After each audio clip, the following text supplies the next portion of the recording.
Guys सवाल ये भी उठता है कि ये वन प्रॉब्लम सीरीज क्या। तो ये सीरीज मैंने इसलिए स्टार्ट की है कि कोई भी क्वेश्चन है अगर जेई मेंस का है तो जैसे आप किसी मंदिर में जाते हैं ना, प्रसाद आपको मिलता है, तो थोड़ा सा टेस्ट लेने के लिए, जेई मेंस के सवालों का टेस्ट लेने के लिए ये एक सवाल आप देख सकते हैं और पूरा डिटेल्ड सॉल्यूशन इसमें मैं बना रहा हूँ।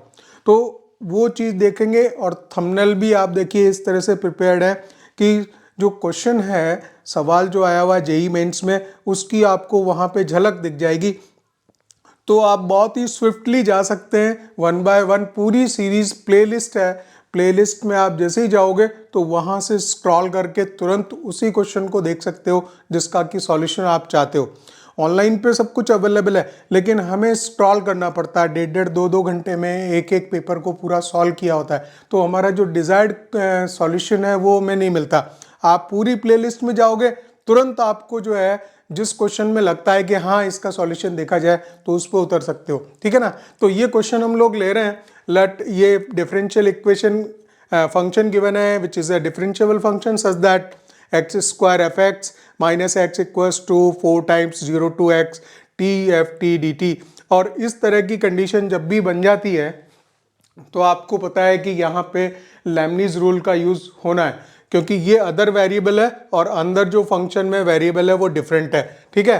खैर हम देखते हैं आगे। और f1 is given 2/3, then you have to find out the value of 18f3, वो निकालनी है। और ये पर्टिकुलर क्वेश्चन जो आया था वो जेई मेंस 2023 10th of अप्रैल का क्वेश्चन है, ठीक है। तो देखिए क्या करेंगे, पहला काम तो इसमें लेमनीज रूल यूज करना है।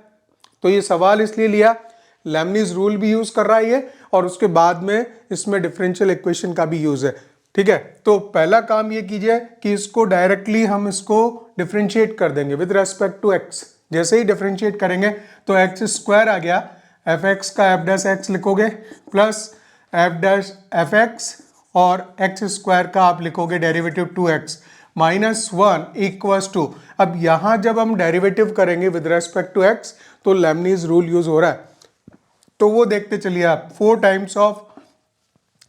टाइम्स रहेगा, और ये अपर लिमिट में जो भी वेरिएबल होता है उसके लिए इस फंक्शन को लिख देते हैं, that is the x F x और इसका डेरिवेटिव, तो वो तो 1 आएगा।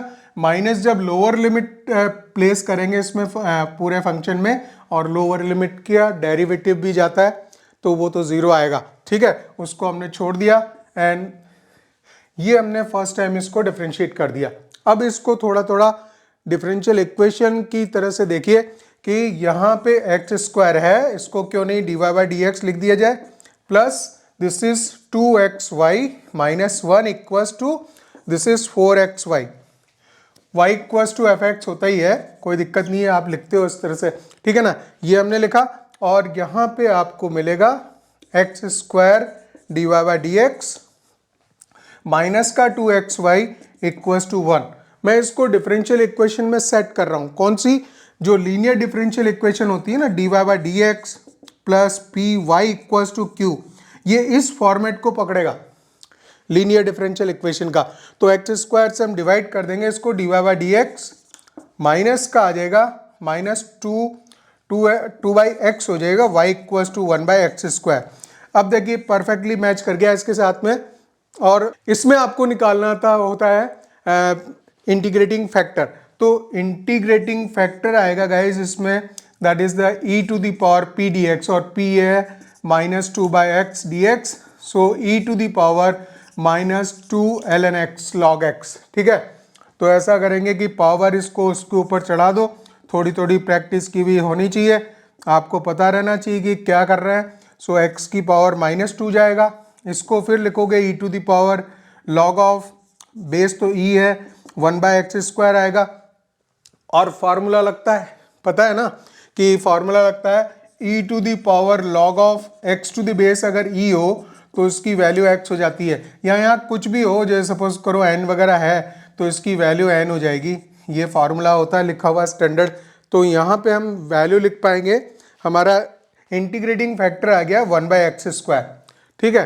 तो फाइनल अब हम सॉल्यूशन लिखने जा रहे हैं, क्यू पोर्शन ये है, तो यहाँ से आएगा, ठीक है। इसको हटा दिया जाए और यहाँ से ही सॉल्यूशन पे आएंगे हम लोग। So this is finally solution ये आ गया आपका y into integrating factor 1/x² equals to, इधर q लिखेंगे। q पोर्शन ये था जब हमने कंपेयर किया था 1/x² था q, और हमारा जो सॉल्यूशन आया था q इंटू आई एफ भी 1/x² है dx। ये फिर डिफरेंशियल इक्वेशन आपको मालूम है, ठीक है, इस तरह सॉल्व करनी होती है। सो y/x² आ गया इक्वल्स टू 1/x की पावर -4 है, ठीक है। So x to the power -4 integration करेंगे, x टू द पावर -3/-3 आएगा plus constant of integration. So y/x² equals to -1/3 x³ plus c, क्यों नहीं x² से मल्टीप्लाई कर दो। सो -1/3 x बचेगा प्लस cx², और उसने अब सब कुछ आगे का कार्यक्रम दिया हुआ रहता है, वैल्यू डिसाइड करवानी है उसको, और वैल्यू निकालनी है हमें 18 टाइम्स ऑफ f3 की। तो जो पहले वैल्यू दे रखी है ये वाली वैल्यू एक दी है f1 इक्वल्स टू 2/3 दे रखा है, ये कांस्टेंट ऑफ इंटीग्रेशन डिसाइड करने के लिए दिया हुआ है, तो उसको हम कर ही देंगे। वैल्यू पुट करो, x1 पुट करो तो y की वैल्यू 2/3 है, तो y की वैल्यू 2/3 आ गई। x हमने इसमें पुट किया है, x की वैल्यू 1 पुट की है, ठीक है ना, तो -1/3 प्लस c इंटू x², और x की वैल्यू 1 है, तो दिस इज c की वैल्यू हो गई 2/3 प्लस 1/3 3/3, c इज 1, तो c 1 हो गया। तो फाइनल सॉल्यूशन क्या आ गया, फाइनल सॉल्यूशन आ गया गाइज, यहाँ पे c1 हटा दें तो ये सॉल्यूशन रहा, ठीक है। y equals to -1/3x plus x², ये सॉल्यूशन आया। और वैल्यू अब किसकी निकालनी है, वैल्यू निकालनी है आपको 18f3 की, ठीक है। 18 ठीक है, इसने प्लेस किया है, वो वहाँ कुछ इंटीजर वैल्यू चाहता होगा ऑप्शन में, तो वैल्यू पुट करेंगे हम y की f3 की वैल्यू x इक्वल्स टू 3 पे y की वैल्यू, ठीक है। सो -1/x इसमें प्लेस होगा 3, 9 plus and this is the 9, ठीक है। x की जगह मैंने 3 पुट किया है तो ये भी वो हो गया। सो y की वैल्यू हो गई 9 - 1/9, 9 9 जा 81, 80/9 आ गया।